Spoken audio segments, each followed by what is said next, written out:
Joining us, so we have Danny Jeffcote from cohealth. Danny's the outreach cluster lead and played a key role in launching the public intoxication response at cohealth in 2023. He led rapid mobilisation of services ahead of the law reform and continues to manage PIR and CBD outreach, driven by a strong commitment to harm reduction and dignity for all. Welcome, Dan. And alongside Melissa and Danny is Daniel Yakopo.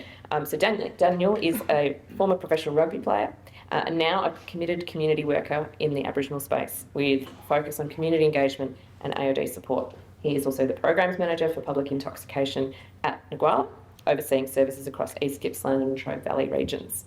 So drawing on lived experience and a strong background in mentoring, Daniel delivers culturally safe, community-led care that promotes dignity, connection and positive change. So thank you all for being here. I will hand over to you.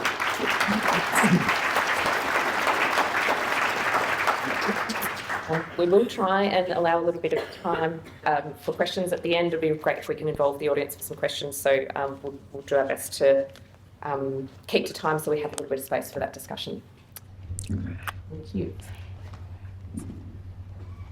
Good morning, everybody. Before we begin, I would like to acknowledge the traditional custodians of the lands that we stand on here today and pay my respect to elders past and present and their continuing connection to land and waters, culture and community. We also wish to pay our respect to all Aboriginal and or Torres Strait Islander peoples in the room today from other lands. So the decision to decriminalise public drunkenness is due to over 3 decades of work and activism from the Aboriginal community, including the long-standing recommendation from the 1991 Royal Commission into Aboriginal deaths in custody. We also want to make mention to the tireless advocacy of the Day family throughout this. So, the public intoxication response is focused on delivering safe, immediate, short-term support for people who are found to be in a state of alcohol intoxication in a public place. There are 3 main core components of the service. So today we'll be speaking on those parts. I'll talk about the centralised functions of the service, which is otherwise known as the intake, referral and dispatch line. And then Dan and Danny will talk about the general population response and the Aboriginal service response throughout the state. So to begin, the centralised functions, otherwise known as the IRD or intake, referral and dispatch line, we're basically the doorway in for you to get support for someone who needs help or assistance. We coordinate inbound requests for support and as well as provide AOD advice if required. This is a bit of an overview of the service locations throughout the state and the organisations involved in this. This takes constant collaboration and communication. You know, we've got so many organisations involved in this program, and I think without that, we wouldn't have the success that we are having at the moment. So as you can see here, the dots represent the services. So we've got the centralised services that VAHS run, and we've got the general population response in Metro Melbourne, and then the blue dots represent all of the Aboriginal service responses throughout Victoria. So these are located in Mildura, Swan Hill, Shepparton, Bendigo, Ballarat, Geelong, Latrobe Valley, East Gippsland and Frankston, Dandenong. The service hours are dependent on each service provider in the area. Everyone has different operating hours, but I can tell you that Metropolitan Melbourne, Geelong and Ballarat are 24/7, and I do believe service hours will be expanded as we sort of move along into the program.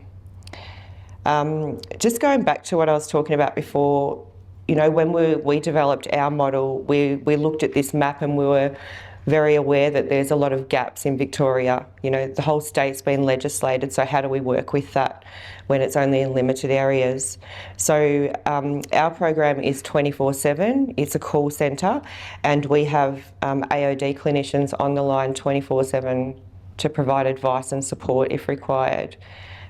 We've found that that's actually been really valuable in the program. We often get calls throughout the state for people that just might want links into services, or they might want to talk to a clinician to do a single session with somebody that they're with. Yeah, we've seen really good outcomes with that. We also, our call operators are based all over Victoria. We thought it was really important to localise them throughout the state so that, local knowledge is key. So in our system, we have a built-in service directory. So if you do call from outside a service area, we can probably link you into something in that area that might be able to support somebody. So going into the intake, currently the number is restricted to the list that you see on the screen. So it's first responders, 000, publicans and public transport operators. And more recently, the number was expanded into health and hospitals, justice service centres and ACCHOs and ACCOs. We sort of say if you're not one of those service providers, if you call 000 and tell them that you are with someone that's in public and they are intoxicated and need support, they'll patch through to us and then we can do the intake.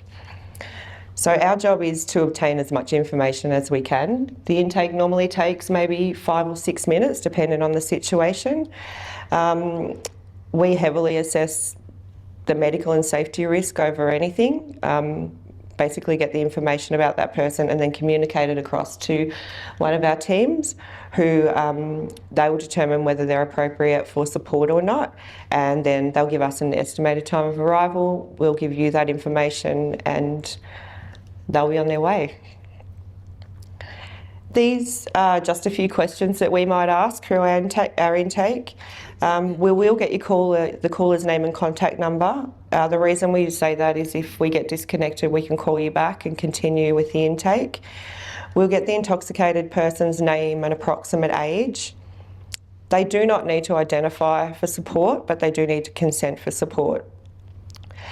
We also find out whether they identify as Aboriginal and or Torres Strait Islander, because this will determine where we send the referral through. We get your exact location. We also get a brief description and how they're presenting. The description, we get that because often we get calls where someone can't stay with that person, and often it's police and they have to move on. So if we get the brief description, we can sort of send that across to these guys and they sort of know at least who they're looking for and whereabouts they are. We also ask if there's any safety concerns or medical concerns. That can be a challenge. If you're not a member of the police or ambulance, you won't have that information. So, for example, if we're talking to a publican or a public transport officer, we'll look for key things. Like we'll find out, are they wearing a Medi Alert bracelet? We'll ask how they're presenting. We'll just see if they're showing any signs of concern. And then finally, do they consent to further support? The questions we ask, it doesn't mean someone's not going to get support. We often get asked, what if they've had other substances? It doesn't matter what situation the person's in. We're the information gatherers, so we basically pull all the information together, and it's always the outreach teams that will determine their eligibility. So that's pretty much what the intake is in a nutshell. I know we haven't got long, so we're short and sweet. I'm going to hand over to Danny now from cohealth, who will talk about the mainstream service response. Thanks, Mel. That button. Beauty. I'd also like to begin by recognising the traditional owners of the lands on which we're meeting today. I say that with full sincerity. I also recognise that we're here today built on the suffering that has been experienced from alcohol over the past 200 years in this country. I'm also known for going down rabbit holes and sidesteps, so I'm going to try and keep on track and keep talking about public intoxication response. So the response, what is a health response? We've got a health response now instead of a law and order response. That's really significant. So if you're having a tough time due to alcohol and you're in public, then you're in scope for a response by the public intoxication. It's all in the name, public intoxication response. But alcohol is key to that. If alcohol's not part of the picture, the service is a response to the decriminalisation of public drunkenness and you'll notice us going back and forward between drunkenness and intoxication.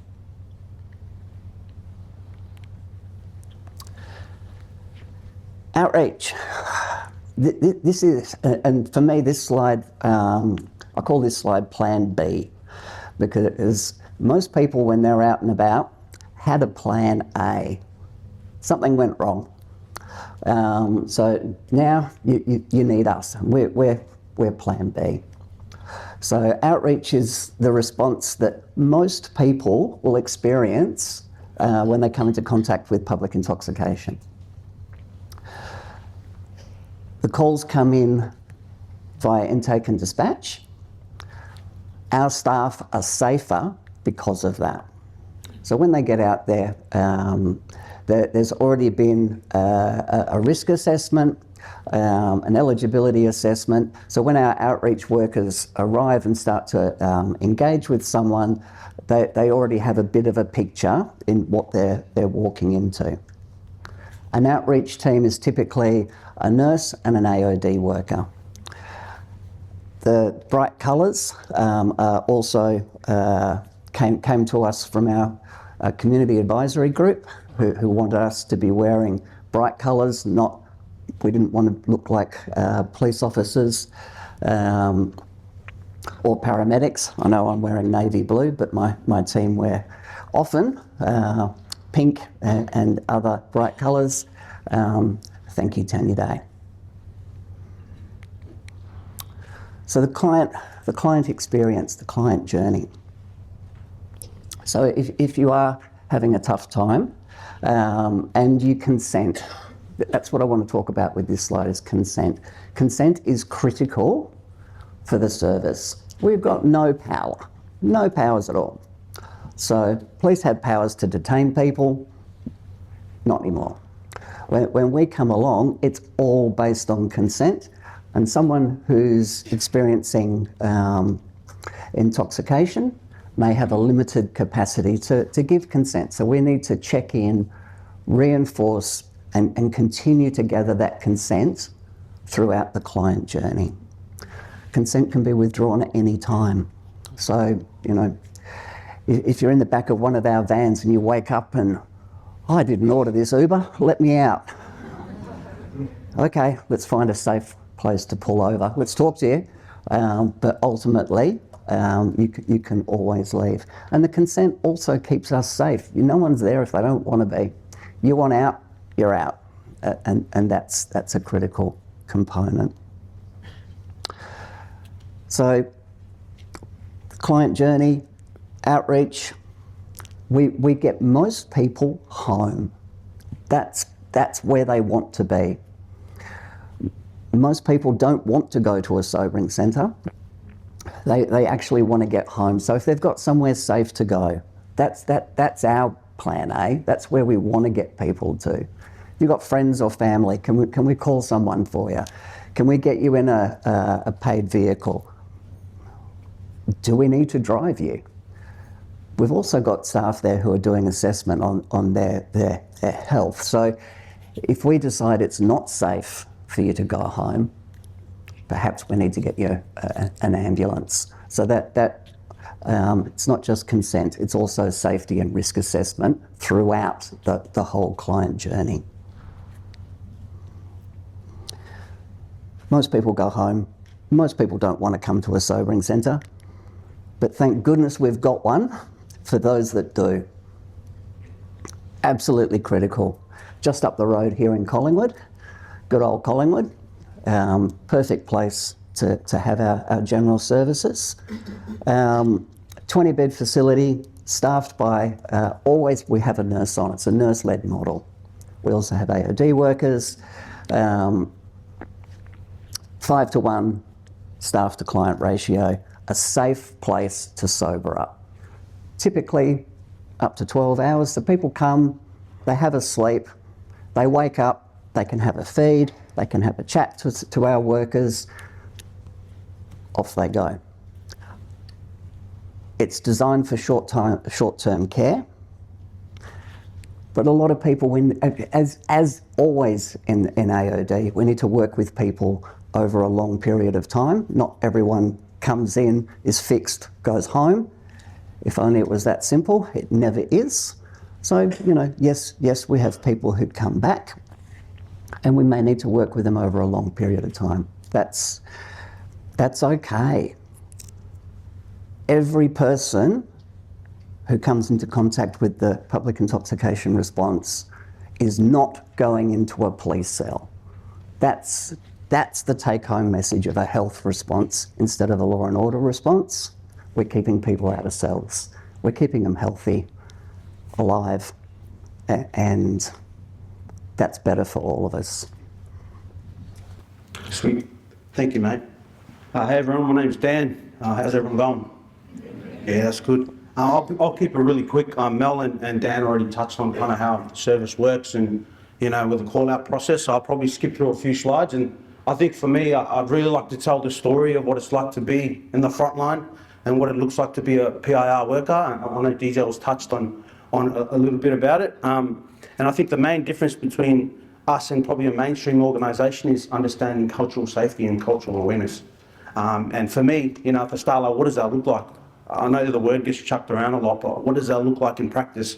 So I'll skip through a couple of the slides if you guys don't mind. That's all good? Yeah, sweet as. So that's just a brief overview. You know, Ngwalla has been serving Melbourne community for, you know, over 50 years. Our footprints in AOD. You know, our vision at Ngwalla is to gain wellness and to improve. Like I said, I'll skip through. We serve Metropolitan Melbourne, Wyndham, Frankston, Dandenong, Loddon Mallee, Swan Hill, and Mildura, Gippsland, Latrobe Lakes, Entrance and Bairnsdale area. I look after the Gippsland area. I'm taking care of that region out there. We've got a couple of sobering up centres in those regions as well, which is quite exciting. So that's just the intake process. Dan kind of already went through it, very similar. I'm going to skip through this slide here, which is, you know, some of the positive outcomes. Now, what does it look like being on the front line? Now, my background's rugby. I was a rugby player. So I grew up in community. I grew up around, you know, my brothers, you know, a mob, boys I grew up with. But what did that look like as a worker? I didn't know. So when I got hired for the job, I would go out to East Gippsland, and I was told, go do assertive outreach. Our biggest form of serving is assertive outreach. You know, for the most part, public intoxication, you're waiting for a phone call to happen. And in Ngwalla, our leadership have decided, you know, we want to take a proactive stance to it. Why wait till the cops are involved? Why wait till AMBOs are involved? If we can get out there and meet community where they're at, what a great way to bridge that gap. So for me, going out to the regions, I went out with a colleague, and I was told, go do assertive outreach. I was like, what does that look like? I was like, mate, just go out into the streets, mate. Where would you go? What would you like to do? And meet people there. So early morning, me and my colleague, we were like, well, let's go to the gym. Let's pretend like we know what we're doing. So we go to the gym, sitting there and, you know, trying to look like we know what we're doing. We've got these young fellas looking over at us. So I'm sitting there, I'm like, to my colleague, I was like, mate, bro, this guy's looking at us. Anyways, we were past him in the gym, and we're like, hey, bro, is everything all good? And he's going, yeah, bro, you guys look like you know what you're doing. In my head, I was like, no, we don't. But I'm like, yeah, we do, bro. You want to work out with us? He's like, yeah, please, bro. So we did a workout with him, and then we went out, and we're like, bro, you hungry? He's like, yeah. He's like, come, we'll go grab you a feed. He's like, yeah, sweet as, bro. Turns out we're yarning, having a yarn with him. We're like, where you from, bro? He's a local young fella. Started coming to the gym to stay out of trouble. He was mob too. So we were coming every weekend. So we'd work in Metro, and at the initial starting part of it, we'd send our Metro stuff out to the regions to serve. So we were like, hey bro, we're going to be here every weekend. If you want a free feed, come and meet us at the gym. So it grew. The next week he comes and he's bringing his cousins with him. So we're like, oh bro, bring the boys. So it got to the point where there was too many of the boys. So we're like, hey bro, look, we can't feed everyone here. But that's what assertive outreach looks like. You know, when you talk about cultural awareness and cultural sensitivity, that's what it looks like in community. It's being able to go out to people and meet them where they're at. The last story I'll talk about was in Metro, when I was serving in Metro. We'd go out in assertive outreach, and we'd always get a call out for this one community member. And every time we got to him, he was legless. You know, couldn't carry himself, couldn't put string words together. But we would sit with him. We'd go bring him some water, bring him some food. And eventually he started coming to the Sobering Up Centre.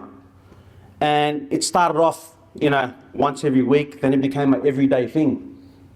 And he would sit there, and I'll keep this really quick. So he would sit there and he would just come. He would just rock up. Sometimes he wasn't even a call out. He'd just come to the centre. And I could never understand what he was saying. Whenever I could get a couple of words that he was stringing together, I understood that he had a family, he had kids, had a beautiful house, he lost it all. A couple of bad decisions. And I sat there and I was like, man, the only difference with me and him is a couple of choices, right? We were literally this, I'm a husband, I've got kids. And he sat there and I looked at him and I was like, you know, empathy is a big thing. And we serve out of empathy, not out of sympathy. And he would sit there and it got to the point, like, the beautiful thing about PIR, because we serve at those intimate hours when everything else is closed, that's generally the time when most people want to talk and they're like, I want to change. So this guy just started coming and we would go to him and just take him food. And then he got to the point when he was like, I need help, man. I'm done. I'm at my wit's end. And if nothing changes now, I'm done. So through us sitting with him in his brokenness, he decided, like, I want to go to rehab. And his struggle was, rehab wasn't the problem, but he needed detox. He was a chronic alcoholic, right? He went through it. He's like, because we were there with him, sitting every day, we were able to sit with him in his brokenness. Fast forward a couple of months, he finished the program, and I met him again at this thing we call Veg Out. So PIR, we do Veg Out. And Veg Out is where we get community, we have a feed, have a barbie, and we just yarn, we keep it real. So we were sitting there, and I seen him again. And mate, he was such a handsome looking guy, well articulated, a totally different guy from the guy I met a couple of months ago. And I was like, wow, and he gave me a big hug and he was all emotional. And I was like, bro, what happened? I was like, man, you look so good. And he was like this, and this is a quote I've kept in me. He's like, Dan, real knows real. And I was like, what do you mean by that? He's like, sorry. What he just said, you know, is like, I know when someone's here for a paycheck, and I know when someone's here because of me. And for me, that changed everything. And, you know, credit to DJ and Mott's at the back. I'm like, a great sign of leadership is the people that serve Vania. And they always say, you know, the greatest form of leadership is to be able to serve. So I feel privileged that, it's the aircon.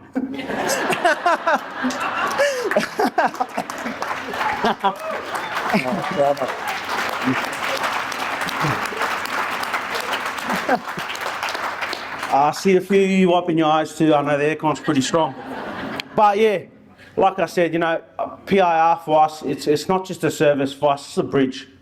It's an opportunity because people don't come in, they don't know what these acronyms are, they don't know what it means. They just want to know, can you sit with me and can you meet me where I'm at? So yeah, that's what it looks like to be an Ngwalla PIR worker. Yeah, and I feel very proud and privileged to be here. Once again, can we turn the aircon down? Thanks, appreciate it.